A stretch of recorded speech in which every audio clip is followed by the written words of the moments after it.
네, 오늘은 디모데후서 첫 번째 시간으로 어떤 사람이십니까? 라는 제목으로 함께 말씀을 나누기 원합니다. 오늘은 디모데후서 편지의 서론에 해당되는 부분입니다. 우리가 내가 쓴 편지가 아닌 다른 사람이 쓴 편지를 볼 때 편지를 이해하기 위해서 가장 먼저 무엇을 확인하겠습니까? 먼저 살펴보는 것은 누가 누구에게 쓰는 것일 것입니다. 우리가 편지에서 서론에서 확인할 수 있는 것이 편지를 쓴 사람, 그리고 편지를 받는 사람에 대해서 알게 되는 것이죠. 우리는 이 사실을 이미 자연스럽게 알고 있습니다. 디모데전서에서도 계속 언급했던 부분이었고 성경의 이름부터도 디모데후서이기 때문에 누가 누구에게 쓴 편지인지 분명하게 확인할 수 있는 것입니다. 본문에서도 확인할 수 있는데 우리 1절과 2절 말씀을 함께 읽어보겠습니다. 1절 2절입니다. 하나님의 뜻으로 말미암아 그리스도 예수 안에 있는 생명의 약속대로 그리스도 예수의 사도된 바울은 사랑하는 아들 디모데에게 편지하노니 하나님 아버지와 그리스도 예수 우리 주께로부터 은혜와 긍휼과 평강이 내게 있을지어다. 아멘. 편지를 쓴 사람은 1절에 나와 있는 것처럼 그리스도 예수의 사도된 바울이고 받는 사람은 사랑하는 아들 디모데라고 밝혀지고 있습니다. 다음으로 우리가 이 편지에 대해서 더 잘 이해하기 위해서 생각해야 할 것은 편지를 쓰게 된 배경이나 상황을 살펴봐야 하는 것이죠. 편지를 쓰는 것은 특별한 목적이나 이유가 있기 때문입니다. 이 목적을 파악하는 것이 중요한 것입니다. 그리고 이 목적을 파악하는데 크게 도움이 되는 것이 편지를 주고받는 사람이 겪고 있는 상황을 잘 살펴보는 것입니다. 편지를 쓰는 목적이 편지를 주고받는 사람의 상황과도 관련이 있기 때문에 어떤 상황에서 어떤 이유로 이 편지를 썼느냐가 아주 중요하다라는 것입니다. 하지만 지금 우리가 이 디모데후서의 상황을 제대로 파악하는 것은 참 어려운 일입니다. 바울이 지금 우리에게 편지를 쓴 것이 아니라 2000년 전에 쓴 편지이기 때문입니다. 우리가 이 상황을 파악하기 위해서는 추가적인 수고가 필요한 것이죠. 하지만 참 감사한 것은 우리가 하기에 이 어려운 수고를 대신하는 그 학자들이 참 많이 있다는 사실입니다. 이분들의 수고와 노력으로 얻은 연구의 결과로 이 상황에 대해서 알 수 있고 정보도 얻게 되는 것이죠. 이런 정보들을 종합해서 살펴보면 디모데후서는 디모데전서의 상황과는 참 다르다라는 것을 우리가 알게 됩니다. 상황이 많이 다른 것이죠. 바울은 디모데전서를 기록하고 짧게는 2년 혹은 5년 정도의 시간이 지난 후에 디모데후서를 기록했다라고 알려지고 있습니다. 디모데는 여전히 에베소에서 목회를 하고 있었고 많은 시간이 지난 것은 아니었지만 바울의 상황은 아주 크게 달라져 있었다라는 겁니다. 바울이 디모데전서를 쓸 때만 해도 자유인으로 편지를 썼습니다. 하지만 디모데후서를 쓸 때에는 감옥에 갇혀 있는 것입니다. 이 당시의 상황을 살펴볼 수 있는 힌트가 성경에 나오는데 8절을 보면 주를 위하여 갇힌 자라는 표현이 나와 있고 16절을 보면 사슬에 매인 것이라는 표현을 하고 있습니다. 그러니까 지금 바울은 갇혀 있고 사슬에 매여 있다라고 표현하고 있는 것입니다. 바울은 전에도 감옥에 갇힌 적은 있습니다. 1차 투옥이라고 하는데 사도행전 마지막에 기록된 것처럼 집에 갇혀 있었습니다. 그러니까 가택연금이라고 할 수 있습니다. 그때에는 많은 사람들도 만날 수 있는 것이죠. 하지만 이 디모데후서를 쓸 때에 갇힌 상황은 완전히 다릅니다. 진짜 감옥에 갇혀 있습니다. 바울은 천장에 빛과 공기가 들어오는 구멍이 있는 음침한 지하 감옥에 갇혀서 사슬에 매여 있는 상태로 있는 것이고 외로움과 추위와 또 그런 것으로 고통당하고 있는 상황이다라는 겁니다. 이 당시 로마의 상황은 네로의 박해가 한창 진행 중에 있는 상황입니다. 네로는 로마 화제의 원인을 그리스도인에게 돌리면서 그리스도인들을 죽이는 것을 오락으로 생각했던 아주 잔인한 인물입니다.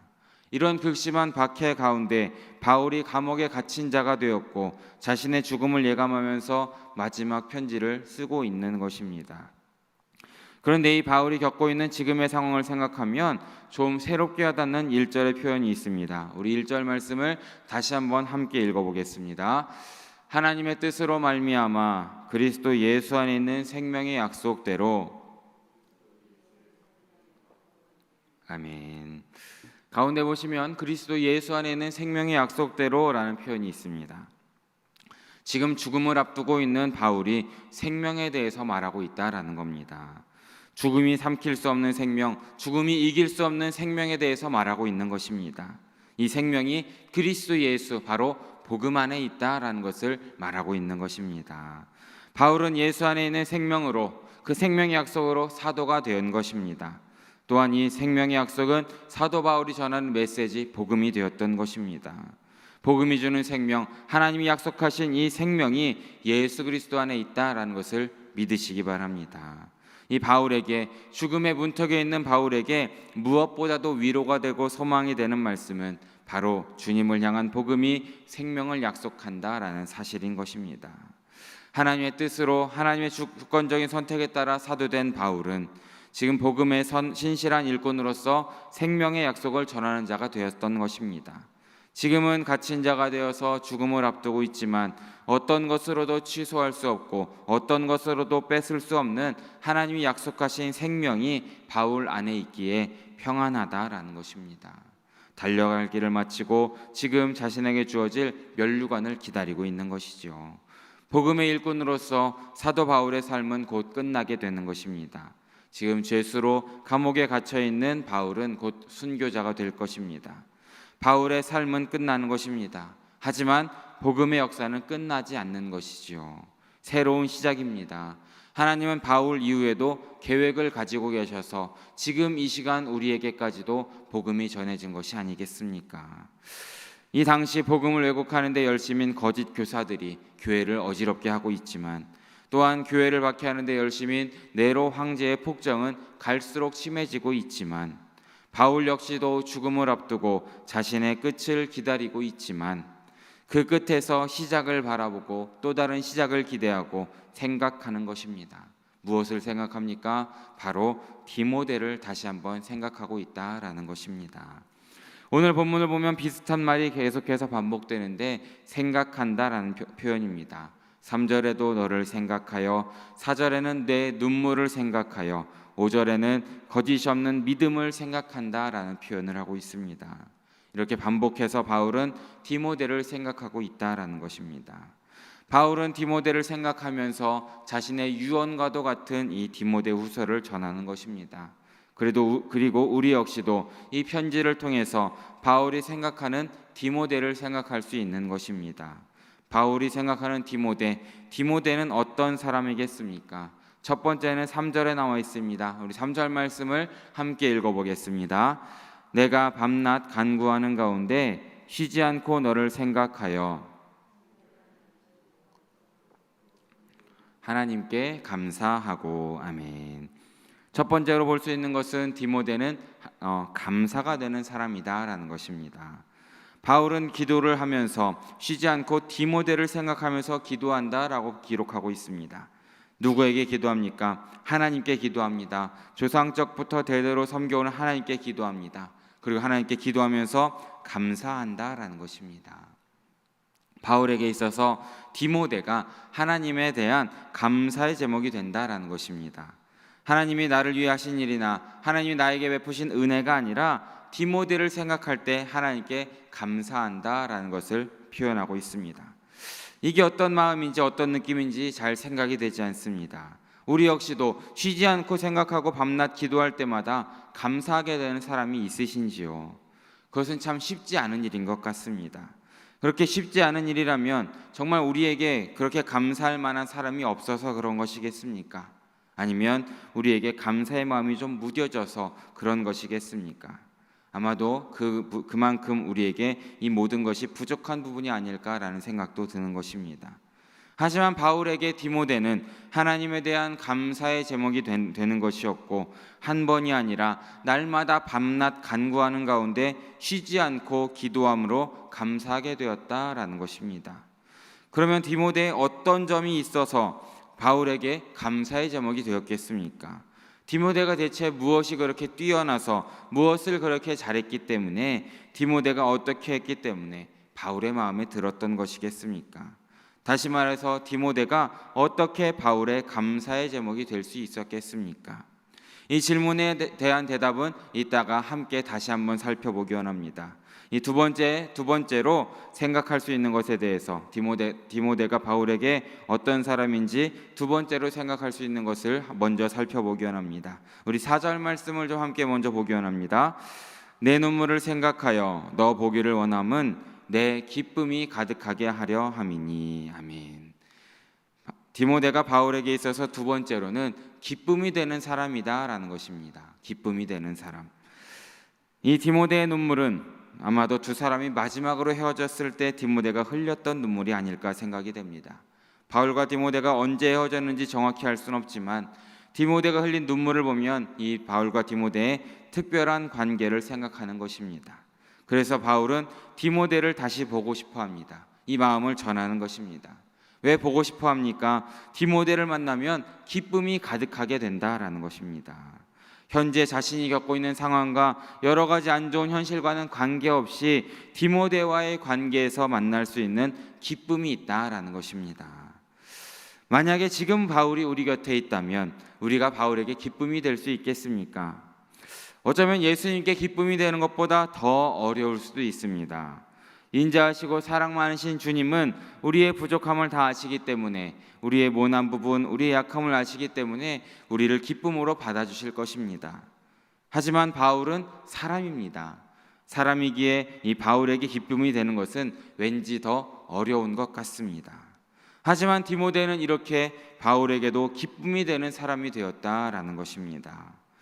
디모데가 바울이 좋아하는 스타일의 사람이었고 마음이 잘 맞는 사람이기 때문에 디모데가 바울의 기쁨이 되었겠습니까? 우리는 여기서 아까 두었던 질문을 다시 꺼내봅니다. 디모데가 어떻게 바울의 감사가 되었겠습니까? 그리고 디모데가 어떻게 바울의 기쁨이 되었겠습니까?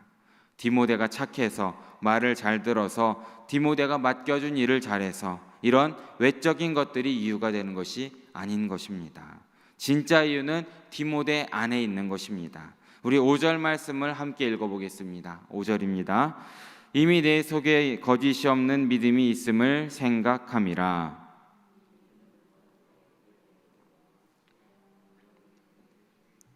내 속에도 있는 줄을 확신하노라. 아멘.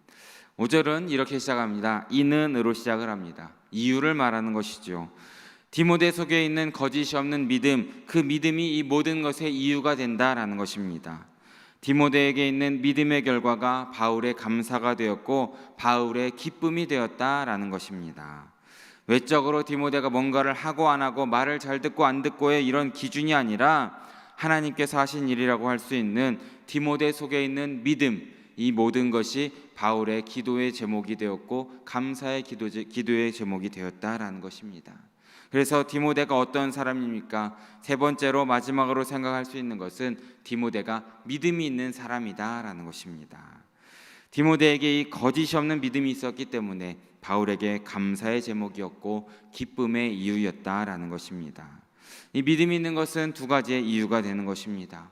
디모데를 생각하며 디모데의 눈물을 생각하며 디모데를 생각할 때마다 감사하고 기쁨이 되는 것, 그것은 하나님이 지금의 디모데를 하나하나 만드셨기 때문이다라는 겁니다.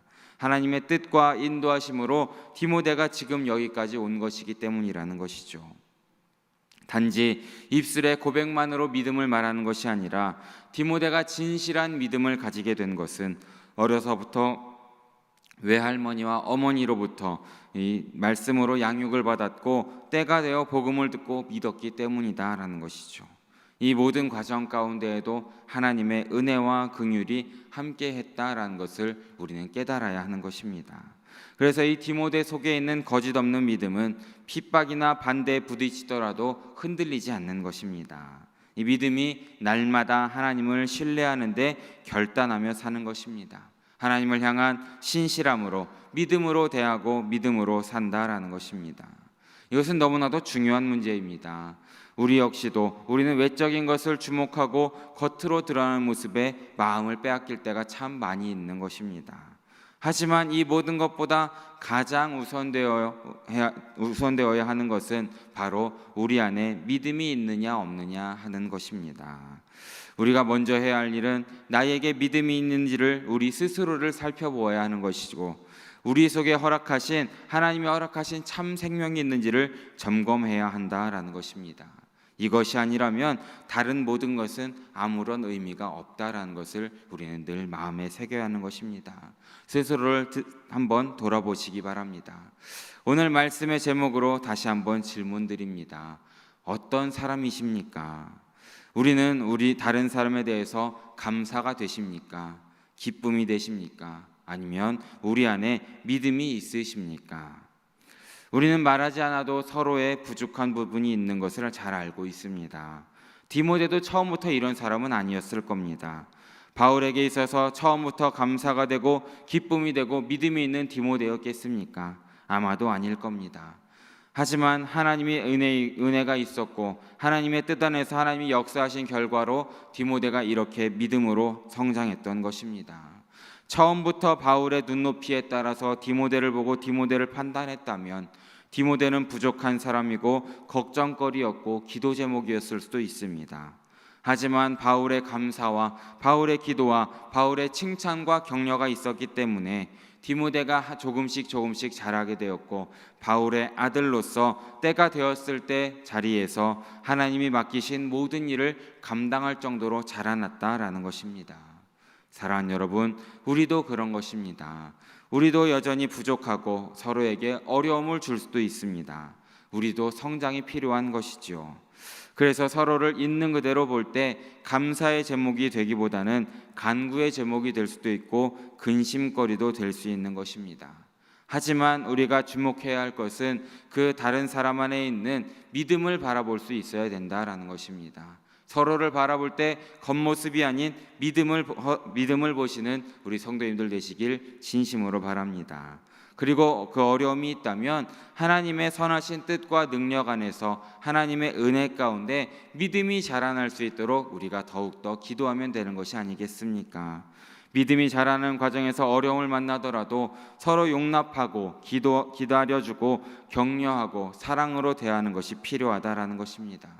우리가 이런 마음으로 서로를 더 감싸주고 서로의 부족함을 채워간다면 하나님께 기쁨이 되는 사람으로, 하나님께 감사가 되는 사람으로, 하나님께 믿음이 있는 사람으로 한 사람 한 사람 모두가 성장하게 된다라는 것입니다. 디모데가 이렇게 바울과 같이 성장한 것처럼 우리 역시도 그렇게 성장하게 도와줄 수 있다라는 것입니다. 사랑하는 여러분, 누군가에 대해서 감사하시기 바랍니다. 그리고 먼저 기뻐하시기 바랍니다. 그리고 먼저 믿어주시기 바랍니다. 그때 우리를 통해서 하나님이 역사하셔서 그 사람을 하나님의 사람으로 차차 빚어가실 것입니다. 하나님이 이 일에 우리를 사용하실 것을 기억하시면서 오늘 하루에도 감사하시고 기뻐하시고 믿음을 가지고 살아가시는 우리 성도님들 모두 되시기를 진심으로 바라고 축원합니다. 함께 기도합니다. 사랑의 주님, 오늘 새벽에도 잊지 않고 나와서 주님께 예배하고 말씀을 들을 수 있도록 인도해 주심에, 또 각자의 자리에서 예배할 수 있도록 인도해 주심에 너무나 감사드립니다. 주님, 우리가 하나님의 놀라운 사랑으로 생명의 약속을 주시고 믿음을 주심에 너무나 감사드립니다. 우리가 믿음을 가진 자로서 항상 기뻐하고 감사하는 삶을 살 수 있도록 인도하여 주시옵소서.